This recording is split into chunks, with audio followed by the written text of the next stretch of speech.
So I know that people are joining us from all over, and we welcome everyone. We're just going to give it maybe one more minute, waiting for one of our panelists who was going to be joining us on the heels of something else.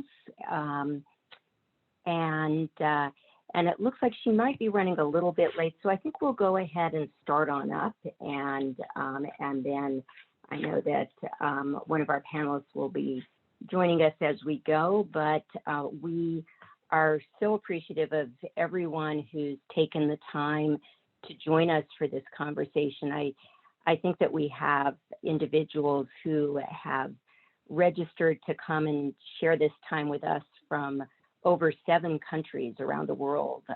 So really just a terrific opportunity to bring a conversation together that is very much a global and timely one right now. I think when I scanned the list of folks who had signed up, I saw names of some wonderful experts on these issues from not just the US and the UK, who will be joining us on this panel, but also from Canada, from Norway, Netherlands, Zimbabwe, Mexico. And again, we just so appreciate all of you taking the time and so regret the fact that we're not together in Philadelphia, although at least we have a virtual place where we can come together and share conversations. I'm the Executive Director of Fair and Just Prosecution here where I am in Los Angeles, but our organization, as you'll see from the individuals who will be sharing their perspectives, have done some wonderful work with our speakers pulling this together. Our organization is throughout the United States, and we work with elected prosecutors at a state and local level throughout our country who are committed to a justice system that is grounded in fairness, in equity, in compassion, in fiscal responsibility. We also want to thank our wonderful partners at CLEFA for putting together such a expansive and informative virtual conference. Today, we're coming together to talk about some issues that have really been front and center in so many of our countries over this past year. Issues around how we've coped with the pandemic, how we've coped with issues involving racial justice and the protests that have flowed from those and have spread around the world. And this is a chance for us, with some of the best thinkers on policing in the world, really, to come together and have that conversation about the role that police have played in those activities and how we think about moving forward lessons learned over the past year. We'll be spanning around 80 minutes over the course of this conversation, but there will be very much time at the end for question and answer. We also welcome you throughout the panel presentations to drop any questions that you might have in the chat. If there are resources that you think others might be interested in, similarly, feel free to drop those in the chat or the question and answer function, whatever's easier for you. And again, we look forward to what we know is challenging to do in an interactive way, but we hope, even given the constraints of the virtual world, that it will be as interactive as possible. And with that, I'm now going to turn things over to FJP's, one of FJP's Research and Policy Fellows, Reeve Jacobus, and he will in turn later be turning it over to FJP's Deputy Director, Ruby Nadiri. So Reeve, take it away. Thanks, Miriam, and hello everyone. Good morning, good evening, good afternoon, wherever you are. I want to take some time to do a quick introduction of our panelists today. With us today, we have 3 great panelists. First is Karl Roberts. Karl is a forensic psychologist and a professor and chair of policing and criminal justice at the University of Western Sydney, as well as a consultant for the World Health Organization on policing pandemics. We'll also hear from Ron Davis. Ron is a former distinguished police chief and also served in the Obama administration as the director of the Office of Community-Oriented Policing Services, or COPS, from 2013 to 2017. Lastly, we will hear from District Attorney Rachael Rollins. Rachael serves as the District Attorney for Suffolk County, which includes Boston, Chelsea, Revere, and Winthrop, Massachusetts. Without any further ado, I'll turn it over and ask Karl Roberts a few questions. Karl, thanks so much for taking the time to join us. I'll start off and just ask, around the world, we saw the role that police played in enforcing lockdown measures in response to this past year's pandemic. As we look back over these practices, what are some of the takeaways that you've come to, and what could have been done differently? Thanks, Reeve, and hello to everybody. Thanks for joining in. It's an interesting question because I think around the world we've seen a multitude of different policing methods, approaches, tactics to deal with the kind of unprecedented situation. I think the starting point has often been that in many legislative areas, the legislation has been unclear. So police have often been presented with a situation that they have never really faced before, no one's ever faced before, with legislation that's often been rushed by government, rushed through without really considering how it will be policed, who will police it. And often it's been, well, the police will deal with that. Here's your legislation. And that's often been given to police with short notice. And it's often been not clearly specified what they should do. So police have often been left in a situation of using their strategies, techniques, methods to do the best they can in difficult circumstances.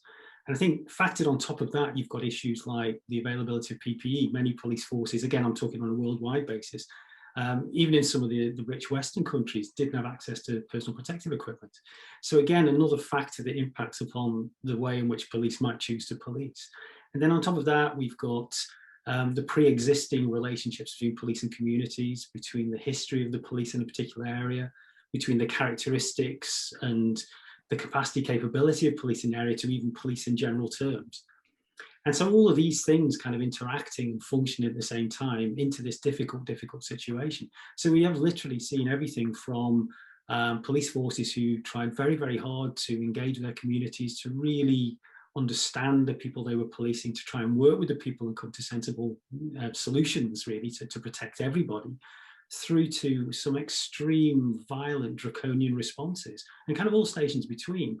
So there are a few countries internationally where police, in a sense, in presented with the kind of difficulties I've described, kind of really went to a sort of type of policing. And these were often places where there was minimal trust between police and communities, where police had a long history of violent and aggressive policing, and the police used the strategies they used, which were often violent and aggressive.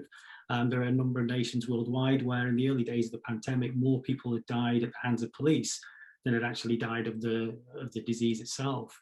But in other places, we've seen some tremendous approaches from police, where they've been very, very positive, warm, supportive, and we'll talk about those in a bit. But I think there's a number of sort of take-home messages that come from this. I think that the primary one really underlying a lot of these issues is a sense of what police are for in a pandemic, what their role is, and really an understanding from legislature, people involved in writing legislation, what the role of police is and what the capacity and capability of police is. Because in the absence of thinking about that, police were often given almost impossible things to deal with. How do you enforce a lockdown? Well, okay, what are we going to do? Well, we're just going to make sure people stay in their houses. How are you going to do that? Well, we'll do that by the way we always do that, by force.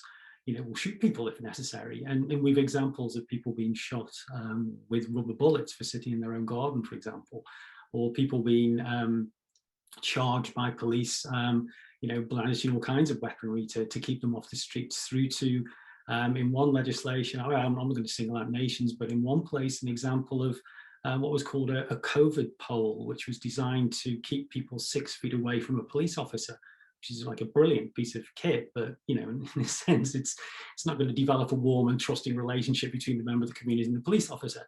But again, we're looking at a place which had a police force with few resources and no PPE, and so in a sense, it doesn't excuse, but you can understand. You're trying very hard to avoid getting infected yourself.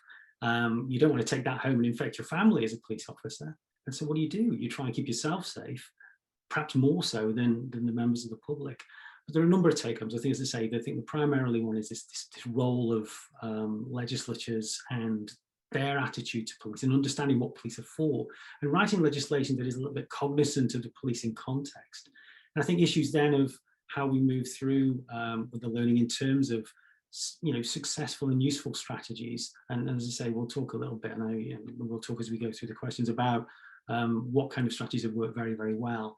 But I think, thinking about those is probably an important one. And we'll perhaps move on to the next question, because I'm sort of overstretching a little bit in this phase. No, I think that all makes a lot of sense. And it sounds like, maybe to sum up, you really haven't, maybe as a society, we haven't decided what role police should have in the pandemics in general. And that's something maybe going forward that we can drill down on a little bit. But you talked about some of these strategies. What are some of the strategies that police use? And I'll plug an article that you've written, which in Policing Insight, which talks about how strategies related to harm reduction might be useful kind of in this moment. So we'd love to hear, some of those strategies that you've written about.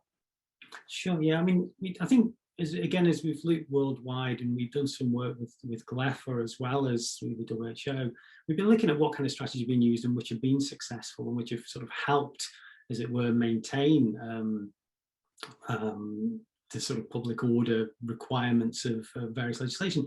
And really, this notion of harm reduction seems to be pretty central. And where this has happened and where this has been deployed, it seems to have resulted in greater compliance. It seems to have maintained trust between police and communities.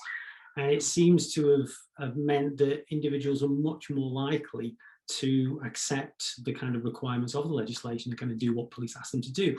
So really here, what we're talking about really is attempts to really engage with communities, to actually try and take things from a policing perspective, but to try and understand the community's issues and problems and challenges, in actually responding in a positive way toward what the requirements of legislation. So for example, in a lockdown, a kind of one-size-fits-all strategy doesn't seem to be too successful, particularly if that's highly securitized, violent, threatening, aggressive, forcing people off the streets. What seems to work better is where police have approached those communities and tried to actively engage with them to discuss the challenges and issues that they face as a community, and to come up with ways and methods of maximizing compliance, bearing in mind the challenges that they face. So for example, in some of the townships in South Africa, where the police adopted a strategy of engaging with the community to find out, well, why is it you need to be out of your house? You're not allowed to be out of your house, but why is it you knew? And finding, in certain places that, well, actually, there's only one water pipe for 5 streets. So we've got no choice but go out to the house to collect water.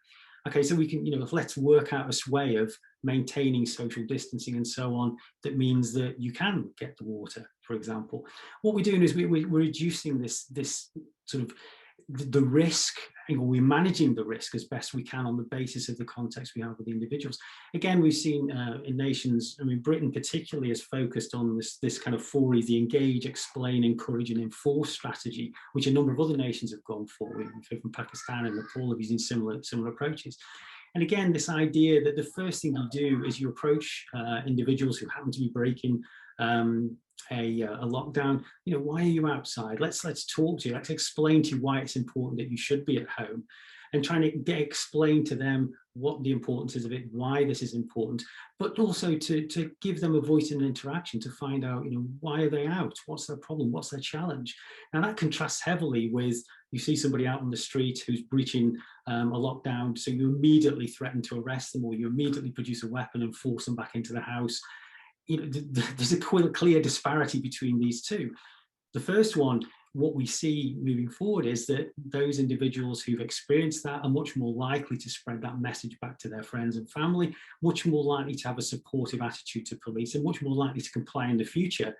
In fact, much less likely to not comply than individuals who are threatened and forced and cajoled back.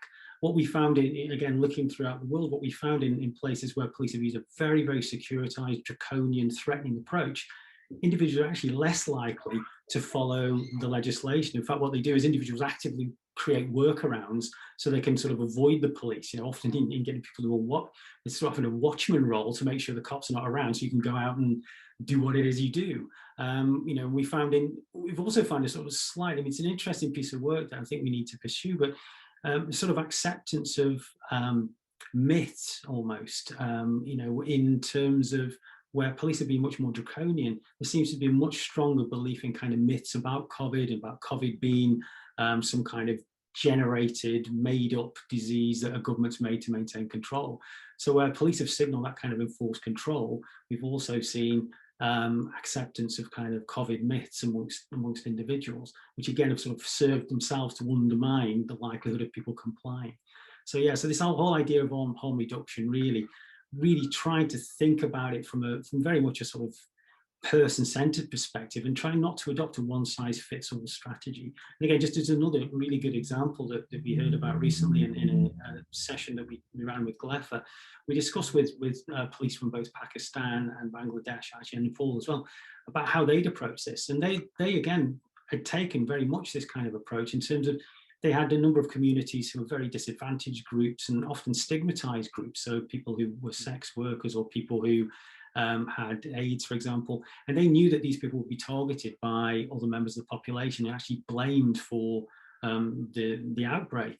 And so they were adopting strategies of taking food around to these people so that these people didn't have to be outside, or taking water to them, really because they knew that if these people had to kind of go outside and break the curfew, as they would have to because they didn't have access to anything else, they would be seen by community members, targeted. It would involve much more, probably violent and aggressive responses toward them. So again, police had sort of created this kind of safe space almost for these individuals. So it does seem that this kind of harm reduction, this whole point about being, adopting a sort of non-violent, non-aggressive approach seems actually to much more useful. Absolutely, in the nth degree, some form of enforcement has been required to some individuals who persistently balked at the legislation. But for the most part, it's been much more successful where police have engaged with communities. Yeah, that's really useful. And I mean, you've talked about already a couple examples from Pakistan and Bangladesh, but are there any countries or police agencies that you've followed throughout the pandemic that have really been kind of putting these approaches into practice? Yeah, we've been locked down and trapped in the United Kingdom, actually. So although I live in Australia, I'm sort of locked in the UK. And again, the British police have very much gone for that kind of approach. They made very clear at the start of the pandemic that their approach would be one of the kind of the 4E's, the engage, explain, whether enforcement is the last thing that you do, you don't go to enforce straight away. And again, the idea being that, you've got to view the pandemic as an event, a series of events in the context of a long arc of history. So, if you go in hard as police now, the pandemic's not going to be here forever. So in 2, 3, 4 years' time, what's your relationship with the community going to look like then? And somebody made a wonderful quote, which I really love, is you can't insult history. So if you go in, really hard and attack people, and, beat people, threaten people, cajole people, what does that do for that relationship? And how then are you going to work on that moving forward? Because that not only can be, it is very difficult to say, oh, well, we only did that because of COVID, but now we want to be your friend. It's very hard to go from a sort of threatening, enforcement, aggressive position to a sort of nice position, because once you breach trust takes an awful lot of time to build, and it's very easily lost. But it's something to be maintained if you can. And again, this idea, we use the term procedural justice very often, to talk in terms of this kind of sense of just interaction and engagement with police, whereby individuals feel that they've got a voice in the interaction, where they're not being treated to sort of arbitrary behavior, but there is a sort of fairness within the approach and the engagement with the police officer. We know that links into trust, and we've seen great examples here. In the UK is one where I think, looking at the survey results for the UK, and I'm only talking about the UK now, but that generally speaking, what they found is that the pre-existing levels of trust in police have pretty much been maintained by groups who trust police. Now, it's another matter for people who literally don't trust police. Often their levels, although their levels haven't changed too much either. So if you didn't trust police to start with, you trust them about as less as you did to start with. But if you did trust police, that hasn't gone down. And I think that's quite important, because again, there's clearly a relationship being built. I mean, it's quite another matter when you look at what groups don't trust police and why it is that their relationships haven't been improved.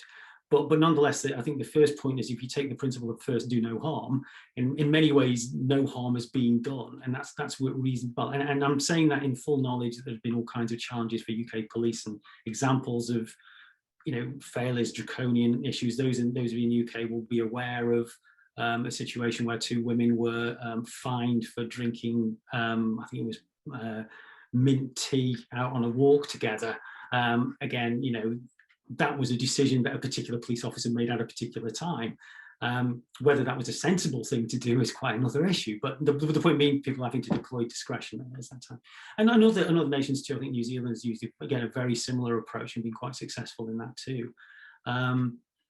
So I think, that these are good examples. I think the example from Pakistan and India as well are very good examples of trying to engage communities, particularly disadvantaged individuals who are often forgotten, to actually try and support them, which I think is quite a novel way of doing things.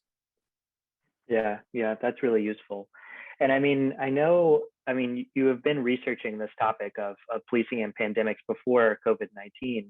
And so you were obviously in the first couple of months really interested in this topic, but then, these widespread global protests happened. So I'd love to hear kind of how these protests have, changed your thinking about policing and pandemics that you had been doing before.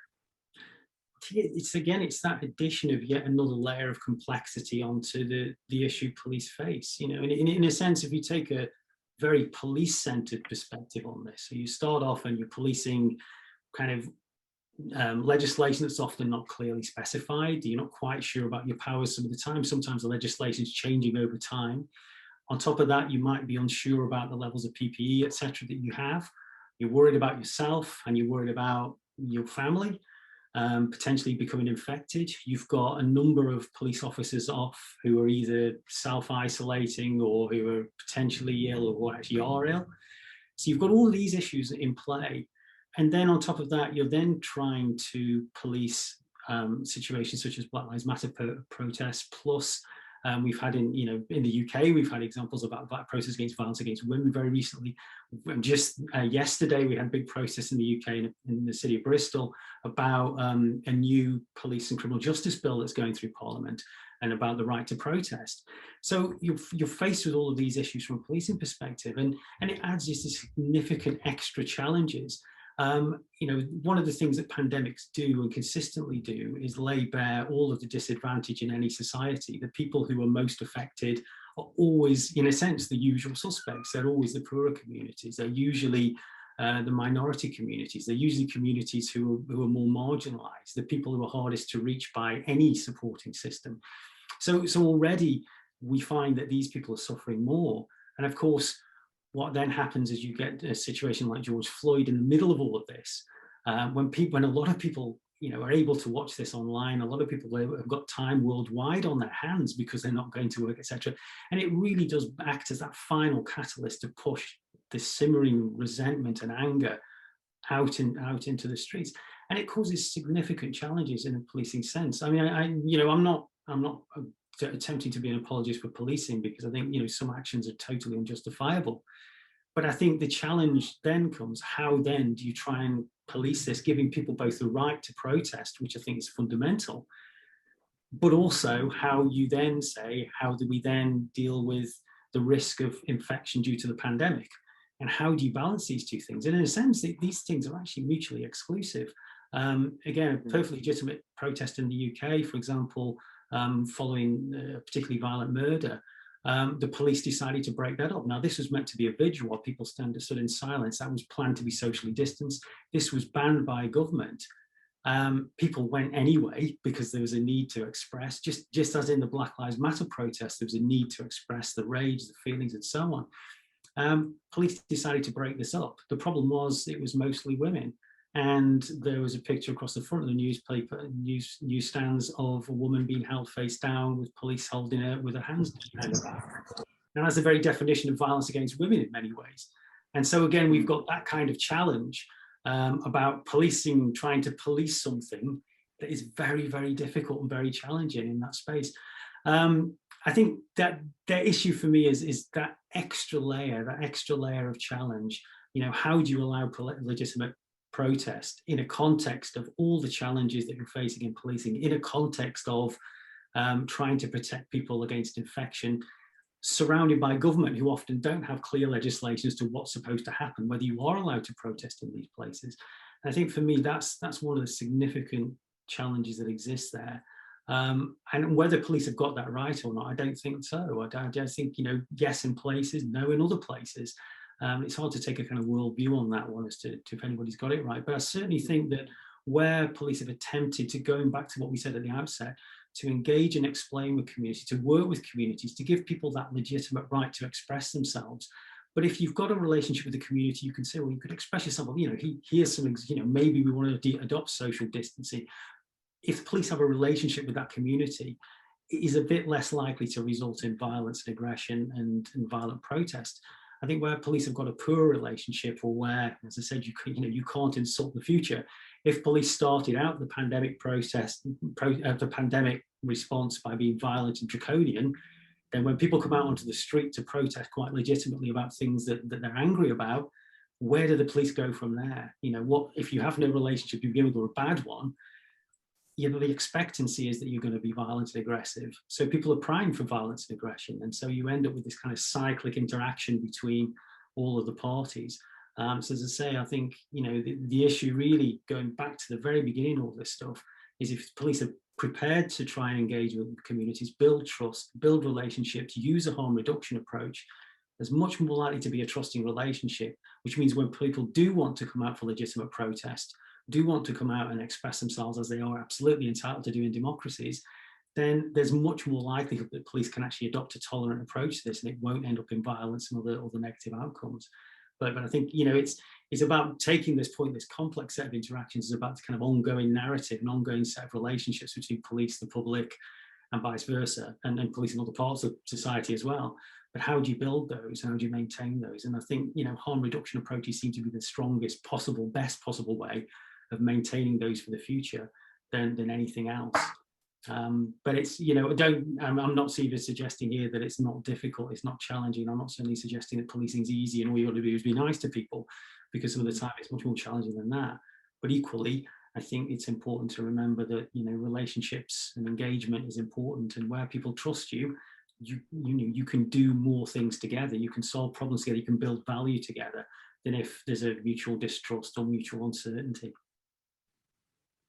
Yeah, that's really useful. Thanks, Karl. And I think we have kind of transitioned nicely to Ron's expertise here, and talking kind of about the protests that broke out after the murder of George Floyd. So I want to turn it over to Ron and talk a little bit about how police departments responded after those protests broke out. A lot of the response was violence, it was retaliation, and it was mass arrest. And so I'd love to hear from you, kind of as we look back on those incidents and responses, what are your takeaways, and what might a better response have looked like? So good afternoon, everyone, and thank you for the invitation to participate. I'm going to kind of build off of what the professor or Karl just said in many ways. So I think the response is, look, we saw some great responses as well, but I'm going to talk about the ones where we saw kind of overly aggressive tactics. One of the things that I think this challenge has been existing before the George Floyd case over the last 5 to 10 years, that we've had this challenge on how to deal with the issues of protest. So I think a couple of things have to happen. One, we need to redefine the role. This was mentioned by Karl. What are the responsibilities of the police in a protest? And if you look at a lot of the training over the last 3 decades, you'll see things like crowd control. Right, the key word is control and management. And I think where we need to get to is more facilitation and communication. Our job is to facilitate the idea that people can exercise in the United States their First Amendment rights to free speech. Clearly, we're there to make sure that it doesn't get out of control, that there's not violence. But I think the idea that we would control a crowd already puts us at an adversarial relationship versus communicating and facilitating. The other thing we have to realize is that we've evolved. Any society evolves. When I became a cop 30 plus years ago, we were taught that some of the strategies that you see today were taught because they had a psychological effect on those that were protesting or demonstrating. A well-established skirmish line, clacking the baton against your shin guards, moving in single step together like a military unit, had a de-escalating effect. In other words, people said, oh, I don't want to deal with these guys. Today, that very movement has an escalating and aggravating effect. It's almost like you're now prepared for war. And since you are prepared for it, then next you know, becomes a self-fulfilling prophecy. So understanding that the dynamics have changed, the roles and responsibility have changed, so that we focus on facilitating and focus on allowing protesters the room to demonstrate and to vent.